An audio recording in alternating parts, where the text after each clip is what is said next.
Welcome to the Hormone Hub, your go-to source for the conversations every woman in her 40s and 50s needs to have.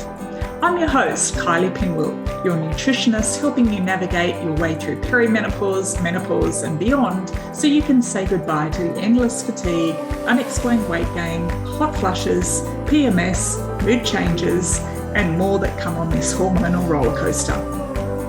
If you missed the memo or think this is only for women of a certain age, ladies, it's time to think again. Now sit back, relax, and enjoy the show. Don't forget to hit subscribe so you don't miss any of my latest episodes, which are released every week. Share it with your friends, your sweaty sisters. The more we talk, the more we help each other.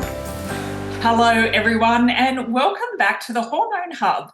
Today, I am very excited to have a very special guest. Another special guest I found on the beautiful World Wide Web. We are talking to Joy. Oh, Joy, and I do apologise if I'm going to get your name wrong. Joy. I knew you were going to. I should have told you. We should have asked that beforehand. You're right. Imboden Overstreet. Joy Imboden Overstreet. So, Joy, it is an absolute delight to have you here. I read a bit about your story, and what jumped out at me was the fact that you are a very vibrant, active, still working, healthy-looking 82-year-old lady, which is amazing. And you've said in your little profile that you have turned a lot of lemons into lemonade along the way, which I loved.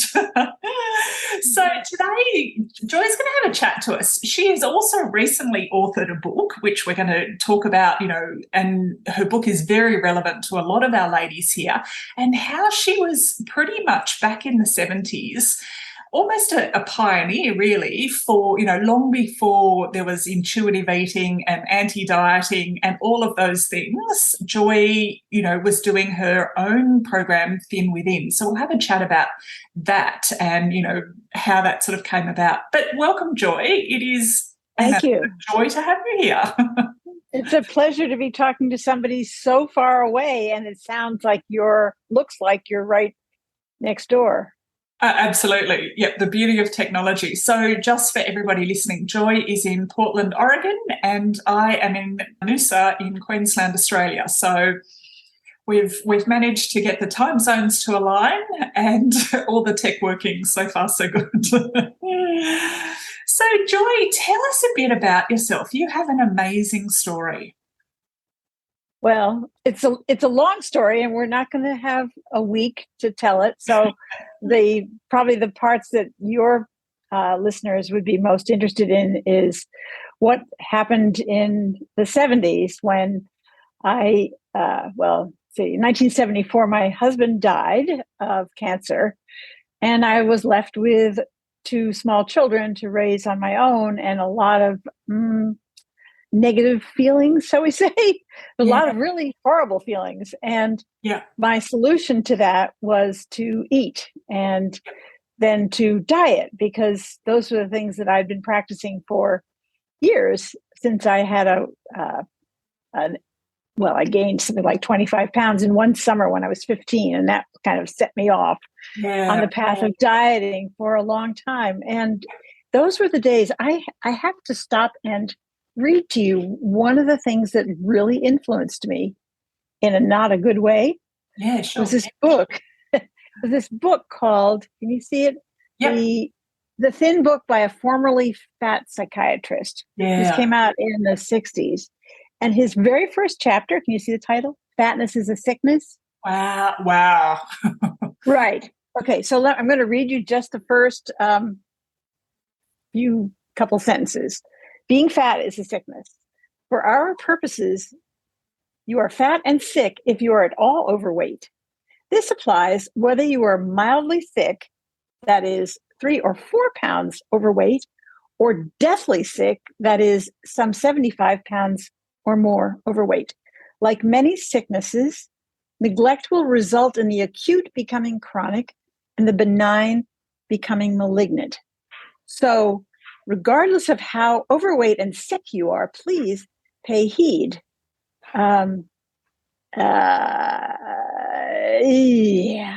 Most of all, it makes you look fat and clumsy and ugly, and worse yet, indistinguishable from your fellow fat man. All fat people look alike because blah, blah, blah. I mean, it was just like Wow. horrible, horrible. That was his first paragraph of the first chapter of this book.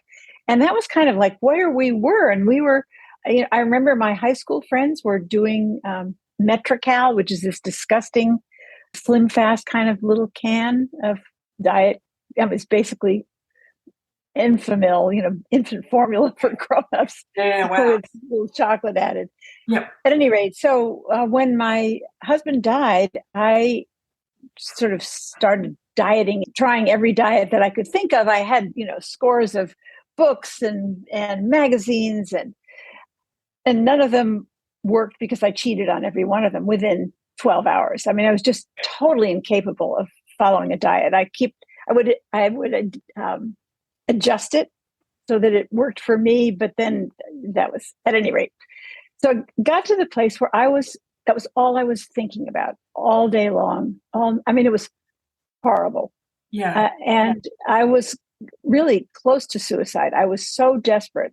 Yeah. I mean, it was crazy, and it's embarrassing to tell it now, but this was how I was feeling. Yeah. And I realized that if I killed myself, of course, my children would be orphans. That would not be such a good idea. And I adored them. So I quit dieting completely and decided I had to do something else.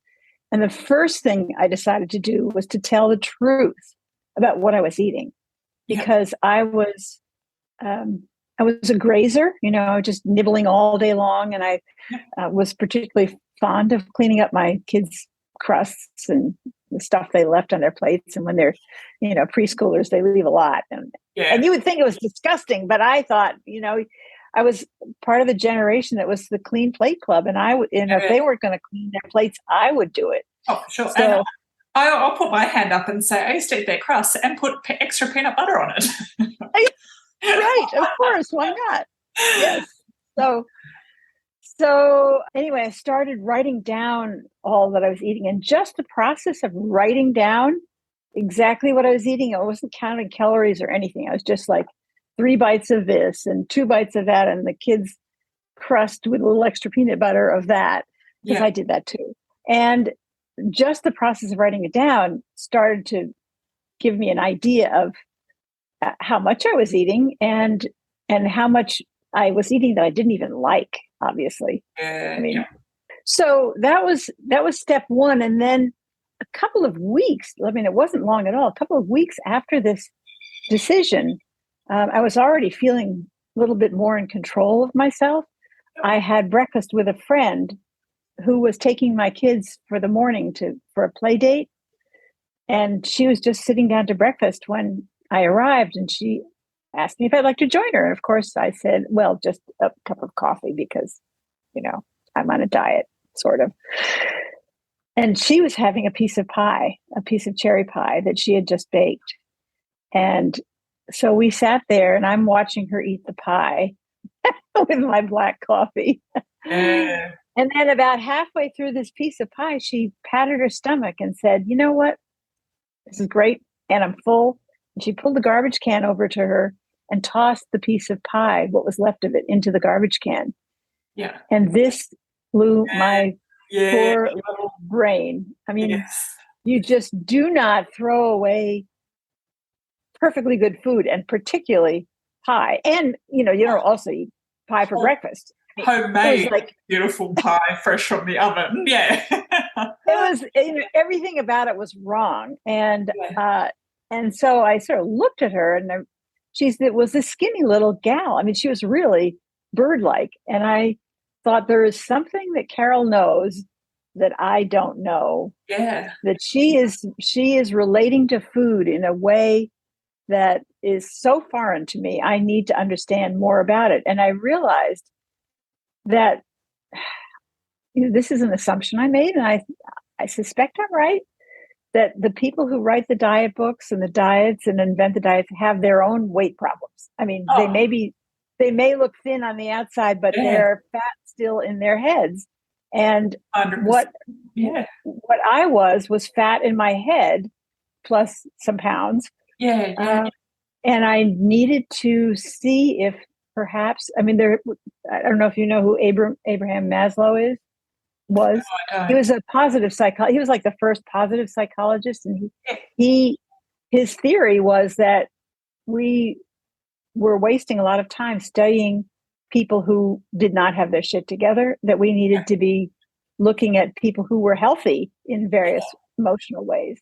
Yes. And so I thought to myself, maybe I need to be studying people who do not have weight problems, Yeah. who are, and you can't, of course, tell by looking at somebody whether they have a weight problem or not, because a lot of the stuff is invisible. It's going on in the head.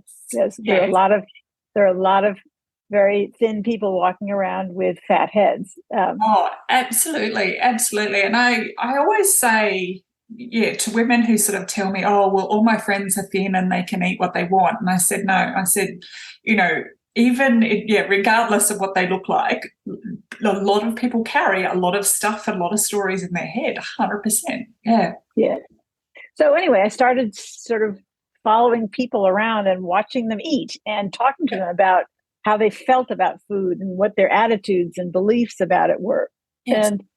And I sort of assembled a list of what I called thin behaviors, Yep. and started to act like that instead of acting like a fat person, which meant that I didn't eat what I didn't like. Yes.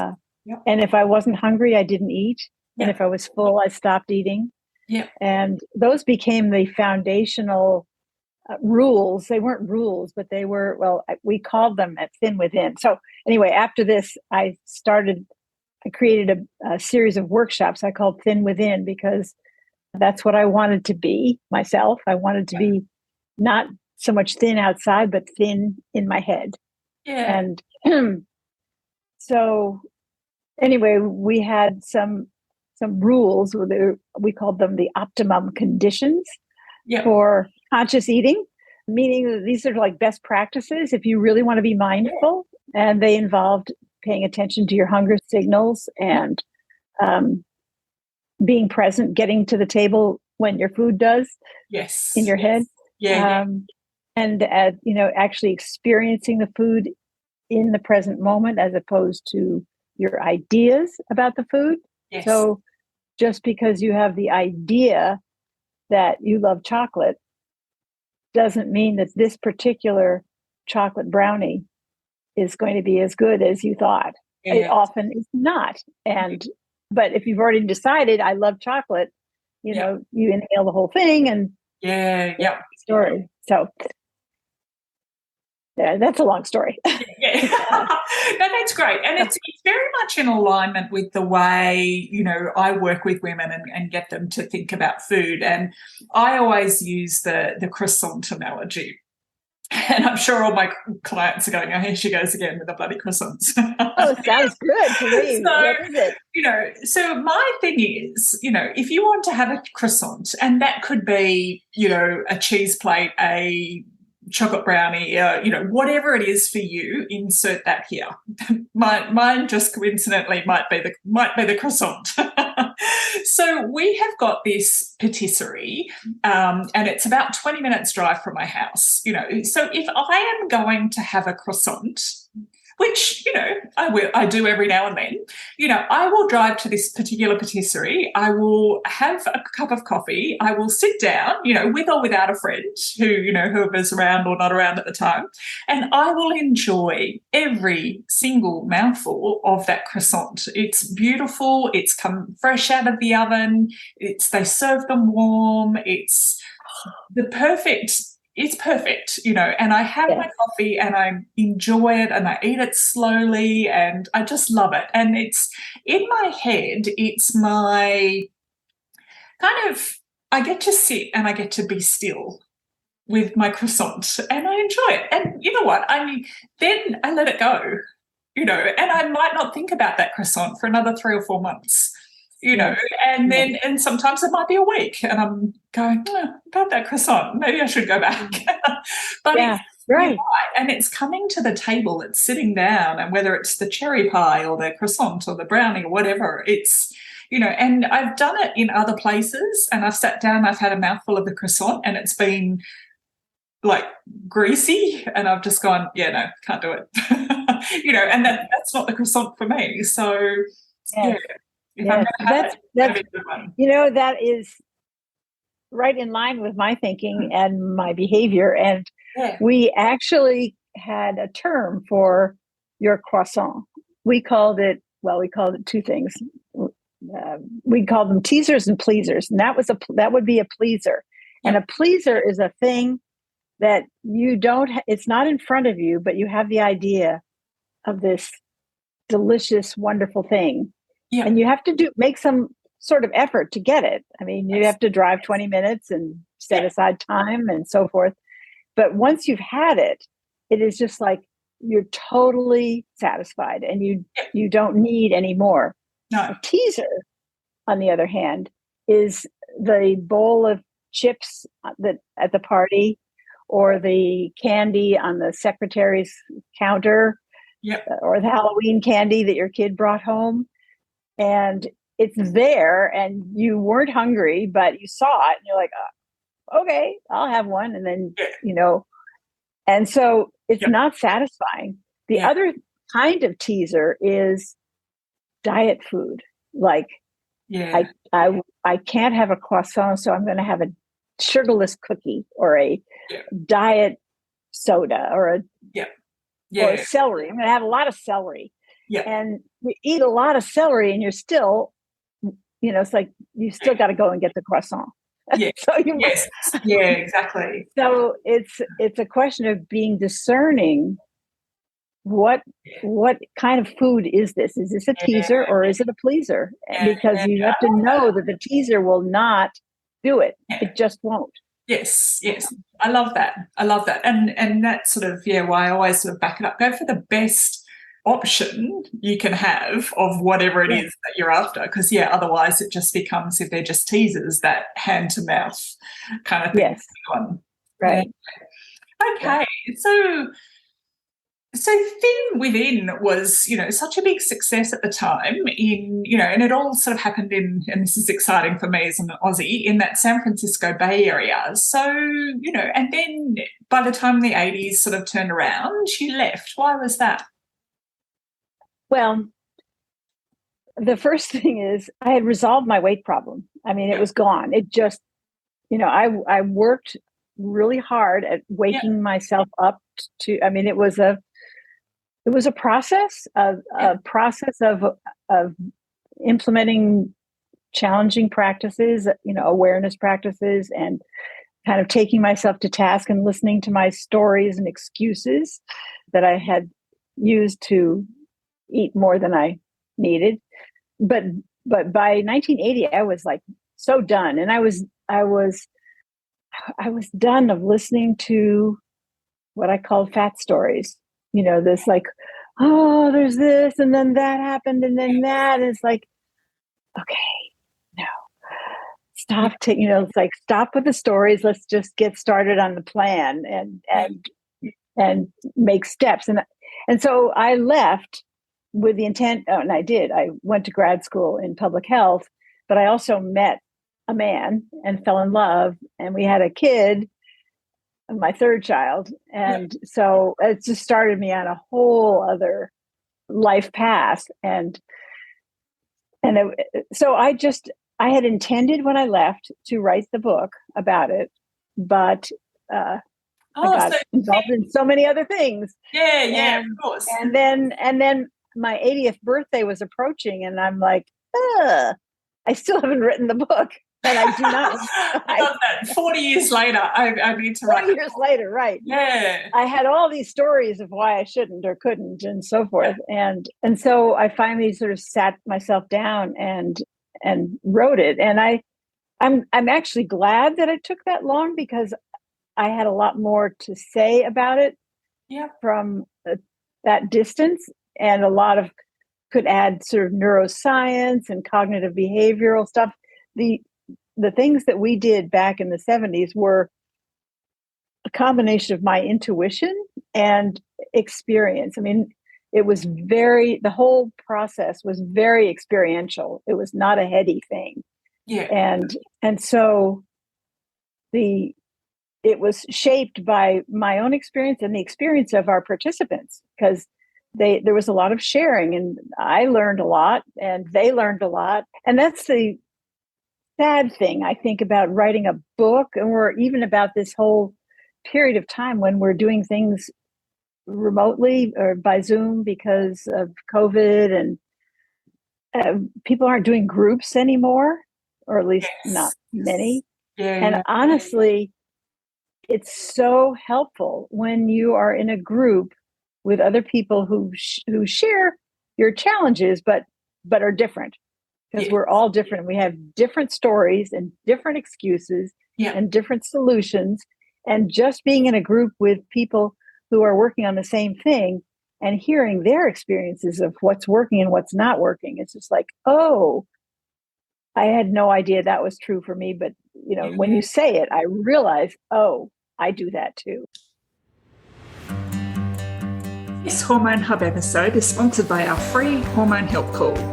On the call, we'll give you some clarity around what's causing your symptoms and the 3 simple steps you can start using straight away. And if you're ready to take the next step and find out how we can help you, we can talk about that too. So if you're constantly feeling tired, struggling with weight gain, PMS, mood swings, bloating, not sleeping at night, cravings, anxiety, all the things, we're ready to help.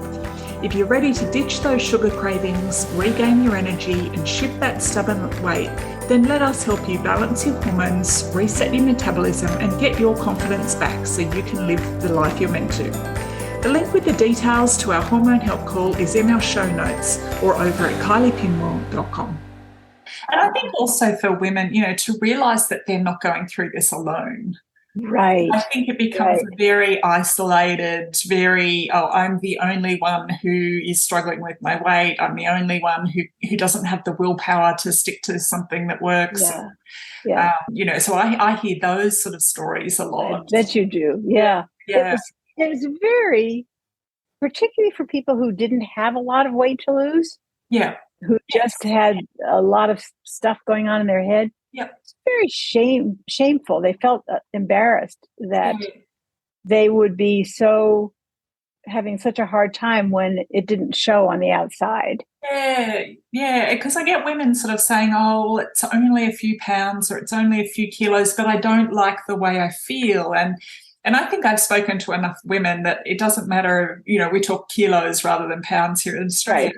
Like it could be 2 kilos, it could be 22 kilos. And actually the number doesn't matter. If you don't feel good in your own skin, and if you don't have a good relationship with your body and a good relationship with food, you just don't. And I think at the end of the day, that's what we want, is we want to feel good in our own skin and, feel in control, that we've got control over, the food, the wine, whatever it is that's going on.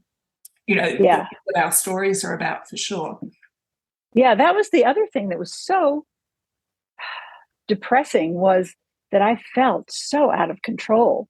And it's like, here I am, a grown woman with responsibilities and education, and I cannot control my eating. And that was so shameful. Anyway, so fast forward, and I haven't dieted since then, or even thought about it. I have not worried about my weight. The other thing that I wanted to mention is, I think some people have the idea that when they get to whatever the goal is, and it's usually a number of pounds or kilos, that everything will be then perfect, hunky-dory. And the prince will show up, the perfect job offer, rainbows, puppies, all that stuff. And it's just, and so I like to tell people that it's not, that nothing's going to change. I mean, the angels will sing for like 5 minutes, and then it's chop wood and carry water, just like yesterday. And with life, and so they really need to be thinking about why they're doing this. What is this for? I mean, because there are plenty of people who carry a lot of weight and just go on and do the thing, whatever the thing is. For sure. So it's really not going to be any different Yeah. when you don't have that anymore. Yeah. So just why not get started now Yeah, on absolutely. that? And can I just ask, we'll circle back to the cherry pie paradox, but Okay. just what, given, you're in your 80s and, you've got this amazing energy and, everything about you just beams, like if you, ladies, if you could see, and you'll see it, it'll come through in Joy's photo, but what would you say? Because I work with a lot of women who are struggling at the moment with perimenopause, menopause, and obviously energy is a big part of that. And a lot of them are struggling with this weight gain that they've has just started. For some of them, it's been a lifelong thing. For others, it's, a new, the hormonal changes. But if these women are sort of like 45 to 50, and here you are sitting at 82, what would you tell, what would your advice be for these ladies? Yeah. I would say a couple things. One is it gets better. Yeah. It really does. It really does get better. And Yeah. I mean, 45, the 35 to 45, maybe to 50 is like peak stress time. I mean, there's just so much. You've got kids at home, you've got your job, maybe you've got ailing parents, you've got everything. And maybe you have a spouse that is not particularly helpful, and maybe you're doing too much and need to set some boundaries, but it does get better. And so I did remarry in 1981, two, and stayed married to that guy who I adored, but there were some problems. And in 2001, we sent our third child, or my third child, off to college. And I was done. Yeah, right. I'd had a child at home for 33 years straight, and I was so done. Can't even imagine. So done. And I had the first husband, got sick and died. That was a couple of years. And then this second husband turned out to be bipolar and had alcohol issues. And he was like, talkative all the time and needing a lot of attention. And I was like, so when Wiley left for college, I got in my car and with the dog and drove across the country. I took 9 weeks of a sabbatical. And honestly, it was the best thing I have ever, ever, ever done in my whole life. And Amazing. I suggest that. I mean, I don't know that everybody can do that sort of thing, but taking time alone, Yeah, to just be with yourself. And I honestly, when I left, I was terrified that all the psychological demons that I pressed down during those stressful years would pop up and attack me on the road, and I'd be a sniveling mess. I sniveled for about the first 12 hours. And, and then it was like, Yahoo! I love it. And I just kind of followed my note. I mean, I had sort of some places I wanted to see, but I just kind of drove where the sign looked interesting. And, that is my kind of travel. Yeah, it was great. And I think most women don't get any time alone, and no time to listen to themselves think. I mean, I didn't even listen to the radio. Yeah. So, well, I mean, I might have if the radio had been the kind of sound or the kind of stations you get in the middle of the country, didn't want to hear. So yeah. I love that, and I think that was what really drew me to your story. And my husband, I do love him, and we would probably get in the car together and drive and leave for 9 weeks and leave our kids. So my youngest is still 13, so we're at home with her for a while yet. But yeah, right, yes. The thought of driving and leaving would be, very tempting, I think. But I love the fact that you did it, and and I think it's not to say that everyone needs to just up and leave, but it's the option is there, and we can set those boundaries to give ourselves our own space and our own, we need to look after ourselves first, because I think at this age and stage is, we are giving out to our kids, as you said, to our partners, to our jobs, to our parents, to our families, to our communities. And you can't pour from an empty cup. So if you are not looking after yourself and your own needs, this is where we tend to, some people turn to food, others turn to wine, others turn to, inwards, and depression, and overwhelm, and, all of that sort of sets in. Buying stuff online. I know. Yeah. Guilty of that too. So I think, Joy, you're an amazing example of what's possible. Definitely. Well, I think I was a resentful wife. Honestly, I had moments of just being pissed off a lot because I felt like I was doing so much and they were just kind of not carrying the load that I felt I was carrying. And I wish that I'd had the advice I heard the other day, which was, when you're jealous of and feeling resentful, it's really not the problem of the person that you're feeling the partner, kid, whatever. It's like you're not getting something you need, and you need to figure out what that is.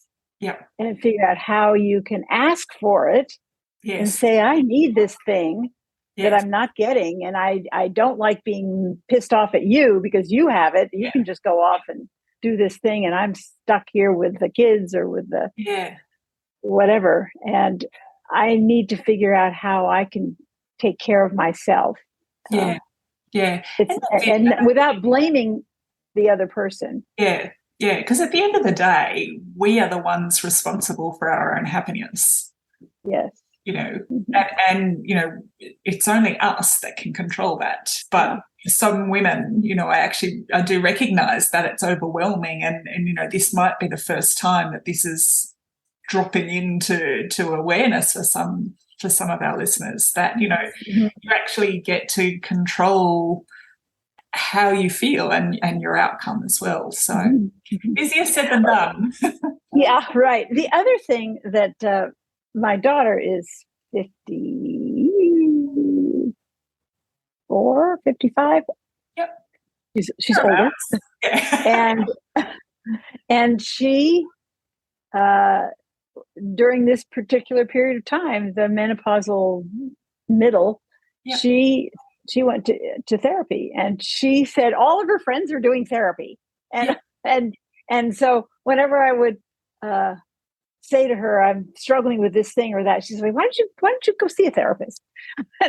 and so, but I think at this moment, at that period, at 50, at that midpoint of life, therapy or some kind of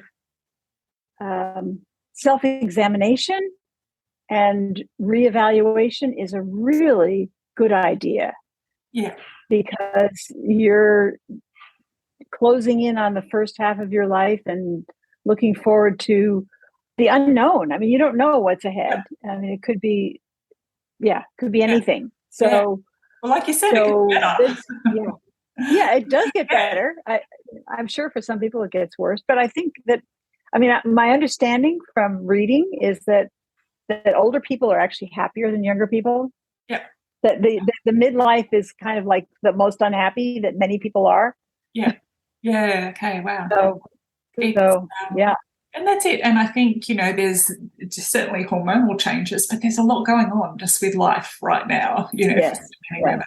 So, all right. So sort of swinging back to the cherry pie paradox.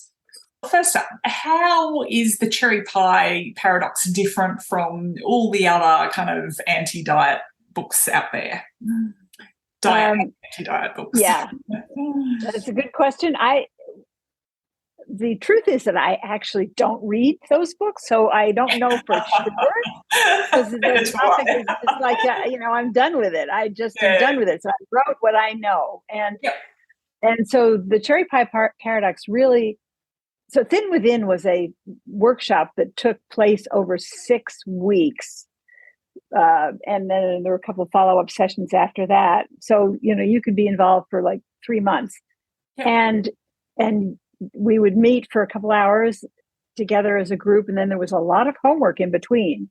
Yeah. And then we would meet and there'd be a lot of homework and so forth. And so it was a process. It was definitely a process. It was a journey that started kind of in the muck of things where, everything sucks and you're out of control, and then sort of evaluating where your starting point is, and then seeing some of the things that are keeping you stuck, and then starting to dismantle them. But it is a journey that takes time. And so the book is a step-by-step process, really, of walking through the journey or walking along the journey.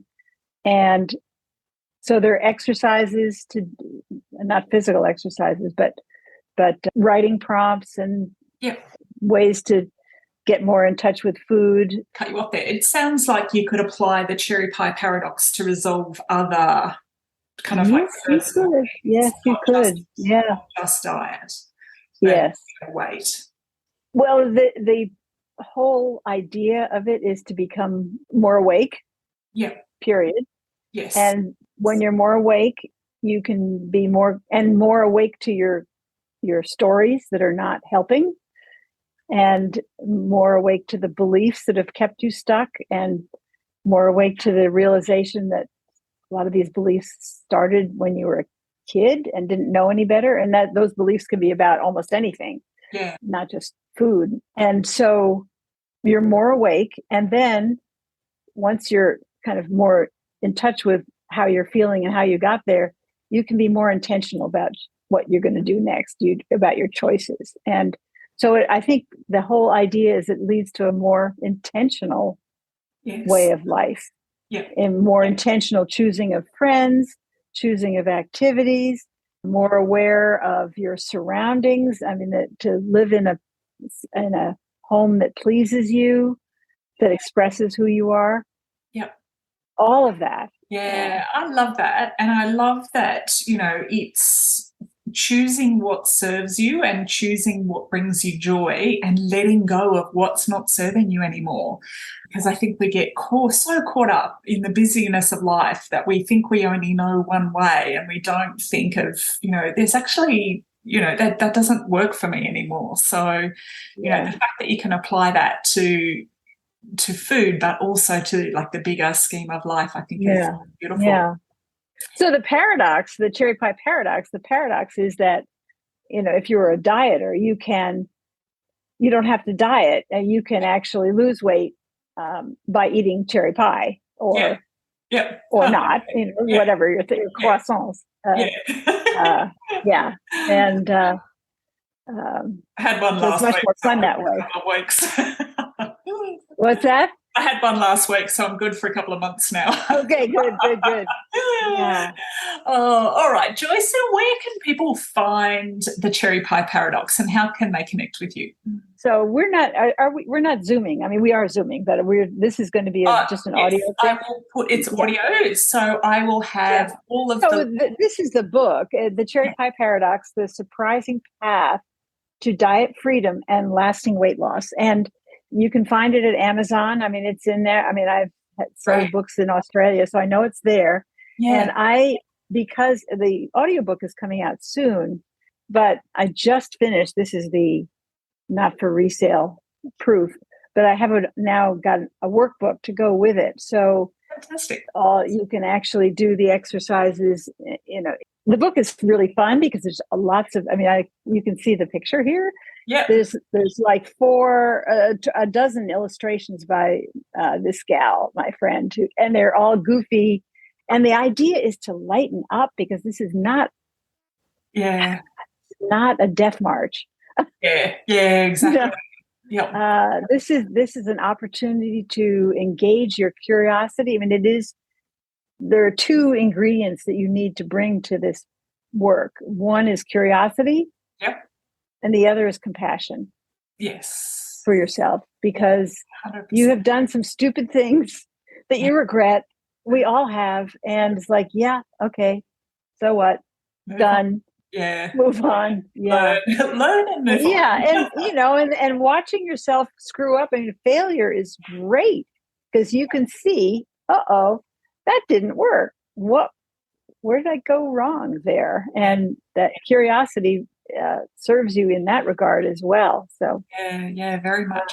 Well, Joy, yeah. I will put all of those details, and I'll put the link to the book and to your website in the show notes. So, and I have one other thing. I have, if your listeners I have a website, joyoverstreet.com. yes, yep. And if they want to contact me, joy@joyoverstreet.com, and ask me for the winning formula. I have the optimum conditions for conscious eating. We now call it the winning formula, because my editor said optimum conditions for conscious eating. That sounds like what? It sounds like a snow report. So it's now called the winning formula, but I'll be glad to send them the I don't know, 8 or whatever. Yeah, fantastic. Fantastic. Yeah, All right. Well, I will put all of your contact details in our show notes so our listeners can access your website, and they can also, I'll put the link in there so they can purchase the Cherry Pie Paradox as well. So thank you, Joy, for joining us today. It has been an absolute delight speaking with you. A total delight for me to meet you, really. Yeah, and I'm thinking I've got to go down to Queensland and see that salt air. You sure do. Yeah. I'm not going to bring my computer parts. Just a little aside, before Joy and I jumped in, I'm having a few computer issues. Because I live by the beach, the back of my computer has rusted and I can't plug in my microphone anymore. So, good problems to have. Yes. Thank you, Joy. It's been an absolute pleasure. And if you want to find out more about Joy and how to connect with her, details are in the show notes. Thanks for listening, everyone. See you next week on the Hormone Hub. Thank you for taking the time to listen today. You can head on over to the show notes at kyliepinwell.com/podcast, where you'll find all the links, and I have a little bonus surprise waiting for you. Before we go, it would mean the world to me if you head on over to your favourite podcasts channel, subscribe and leave a review. Make sure to screenshot it, DM it to me so I can thank you personally. Then stay tuned for next week's episode. Can't wait to see you then.